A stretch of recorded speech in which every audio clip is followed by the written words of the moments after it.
Hi guys, welcome to the channel. In today's video, I'm going to show you how you can fix TikTok not working. So before getting into this video, must subscribe to our YouTube channel and click on the bell icon. So the first step you simply need to do is to open Play Store and search for the TikTok, and you need to update your TikTok application. As you can see, my TikTok is up to date. Then you simply need to go back and open your smartphone settings, and here you need to go into the app management and click on app list. Then you simply need to search for the TikTok, and here you need to click on storage and cache. The first step, you need to clear cache, and after that you need to clear storage. Then you need to go back and turn off your smartphone and turn on again, and your TikTok is working fine.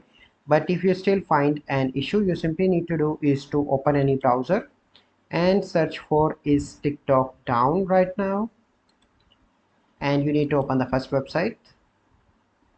So as you can see that currently there is some issue in the TikTok.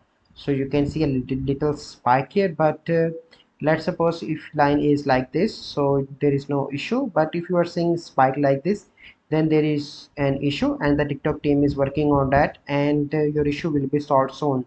So this is the process. I hope you find this video helpful. If you find this video helpful, must like this video, subscribe to our YouTube channel for future videos. We'll see you in the next video. Thank you. Have a good day.